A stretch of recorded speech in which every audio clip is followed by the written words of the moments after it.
92.7 big FM से मैं हूं बेकार जो विकास और आज मेरे साथ हैं एक बहुत ही खास मेहमान। आज हमारे एक खास गेस्ट हैं डॉक्टर विनीत नाजा Jain. He is a consultant urologist and euro oncologist from Shelby hospital and euro vision hospital Indore. और सर आज हम बात करने वाले हैं बीपीएच के बारे में और बहुत सारे सवाल हमारे पास हैं जो हमारे बहुत सारे लिसनर्स और व्यूअर्स जो हैं उसके जवाब जानना चाहते हैं। तो सर पहला सवाल तो यही था कि प्रोस्टेट क्या होता है। सबसे पहले लोग प्रोस्टेट के बारे में जानना चाह रहे थे।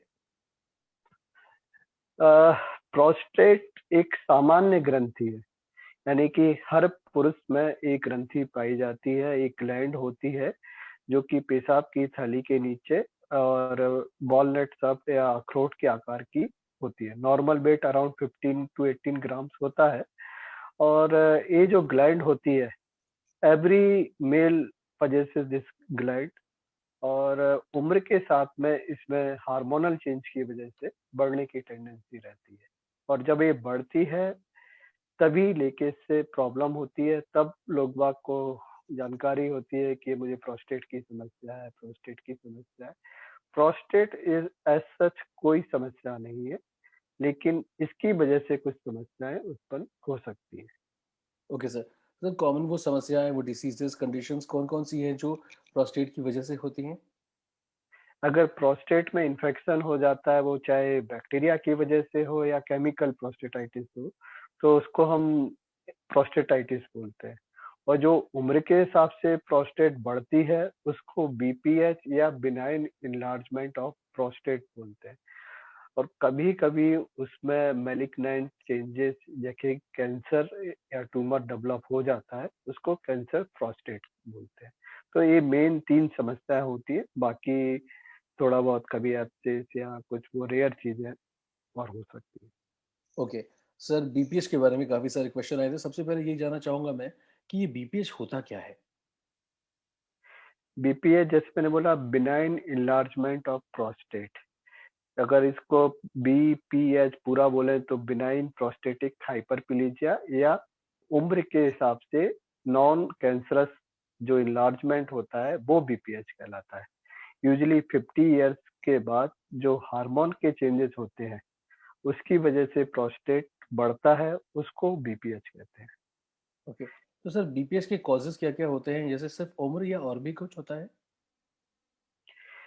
बीपीएच जैसे मैंने बताया कि ये एज रिलेटेड डिजीज है। जैसे कि उम्र के साथ में कैटरेक्ट डेवलप हो जाता है, वैसे ही बीपीएचपी आंखों का मोतियाबिंद जिसको बोले, कि उम्र के हिसाब से बढ़ता है। वैसे ही ये बॉडी में जो हार्मोन के चेंजेस होते हैं कि 50 के बाद में कुछ टेस्टोस्टेरोन कम होगा, एस्ट्रोजन की मात्रा बढ़ेगी, तो जो हार्मोनल डिसबैलेंस जो स्टार्ट होते हैं तो उससे प्रोस्टेट की ग्रोथ स्टिमुलेट हो जाती है।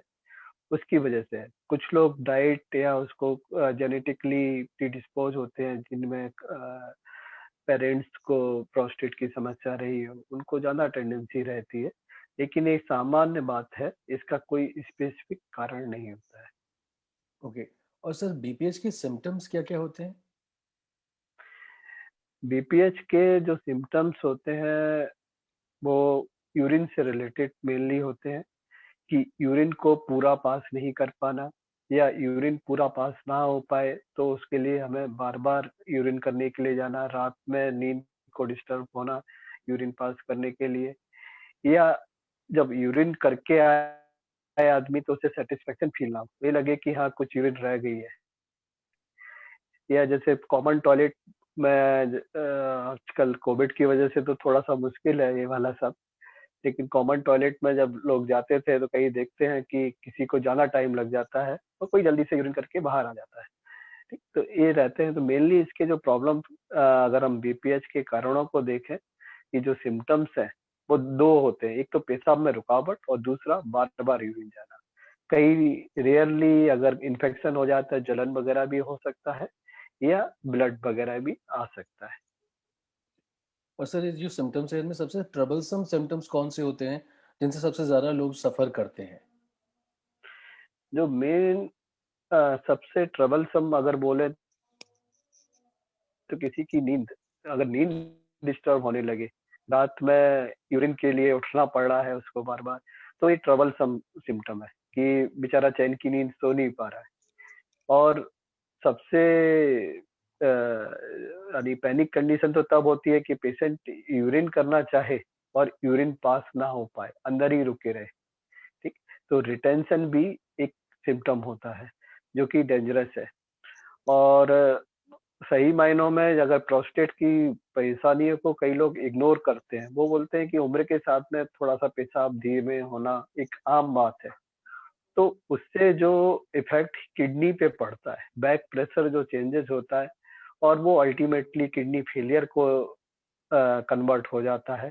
तो वो सबसे भयंकर या सबसे इसका ट्रबलसम एस्पेक्ट रहता है।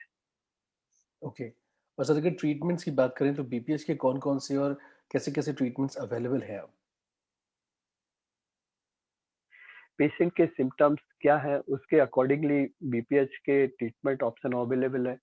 अगर बीपीएच की वजह से उसको थोड़ा बहुत ही दिक्कत है, जैसे रात में ये 1 बार या 2 बार उठना पड़ रहा है, तो थोड़ा-सा डाइटरी मॉडिफिकेशन जैसे लाइफ़स्टाइल मॉडिफिकेशन कि शाम के समय पानी कम पिए या कैफ़ीन चाय, कॉफ़ी का सेवन या अल्कोहल का सेवन ना करें, जिससे कि यूरिन ज़्यादा प्रोड्यूस हो और रात में जाना पड़े। तो अगर वो रिस्ट्रिक्शन करेंगे, तो भी बीपीएच का निदान सम लेकिन अगर सिम्पटम बढ़ते हैं, तो कुछ टैबलेट्स बहुत कारगर टैबलेट्स अवेलेबल हैं, मेडिसिन जिनको बोलते हैं, तो उससे भी इसका इलाज होता है। लेकिन अगर पेशेंट का पेशाब रुकने ही लगा या उसकी वजह से किडनी फेलियर होने लगा या बार-बार इन्फेक्शन हो रहा है टैबलेट लेने के बाद भी या प्रॉब्लम बनी हुई है, जो मेडिसिन ले रहे हैं, तो सर्जरी होता है। सर्जरी में लेज़र सर्जरी लेटेस्ट ट्रेंड है, उससे बहुत जल्दी पेशेंट को बेनिफिट मिल जाता है। रिकवरी फास्ट रहती है। पुराने ज़माने में जो ओपन सर्जरियाँ होती थी, अब उसकी ज़रूरत नहीं पड़ती है। ओके। और सर इसी के साथ-साथ अभी क्योंकि पैंडेमिक का वक़्त है और कोविड-19 की वजह से हर जगह पर लोग जो है सफ़र कर रहे हैं, वो लोग जो हेल्दी हैं वो सफ़र कर रहे हैं, तो वो जिन्हें किसी भी प्रकार की कोई भी एलिमेंट है, उनके लिए तो और ज़रूरी होता है खुद का ख़्याल रखना। क्या-क्या चीज़ें ऐसी हैं जिसका ध्यान रखना बहुत ज़रूरी हो जाता है? पैंडेमिक के स्टार्ट के साथ ही पेशेंट की अवेयरनेस बढ़ी है। अब सारे लोग यही सोचने लगे कि अगर स्वास्थ्य रहेगा, स्वस्थ रहेंगे, तभी ज़िंदगी है, अदरवाइज़ कोई पैसा या कोई कुछ काम में नहीं आएगा। तो अपने लिए भी जिएँ, अपने सेहत का ध्यान रखें और अब चूँकि अपन लोग धीरे-धीरे अडॉप्ट हो रहे हैं, कोविड के साथ जीना सीख रहे हैं, तो अपने बॉडी के सिम्पटम्स जो हैं, उसको इग्नोर ना करें। ये ना सोचें कि ये तो उम्र के साथ ये चीज़ हो गई, ये चीज़ तो देखते हैं क्या है। अपने कंसल्टेंट जो अपने फिजिशियन हैं या यूरोलॉजिस्ट हैं, उनको खुल के बताएँ। अपनी बॉडी के कोई भी चेंज हो, चाहे यूरिन रिलेटेड प्रॉब्लम हो या कोई भी दूसरी प्रॉब्लम, उसको हाइड ना करें। ऐसा ना करें कि बढ़ने का इंतज़ार ना करें। Okay. Thank you so much sir and दोस्तों आज हमने जाना प्रोस्टेट हेल्थ के बारे में बहुत कुछ। हमारे साथ डॉक्टर विनीत नाज़र जैन हैं and sir thank you for your time. Thank you Vikas, thank you.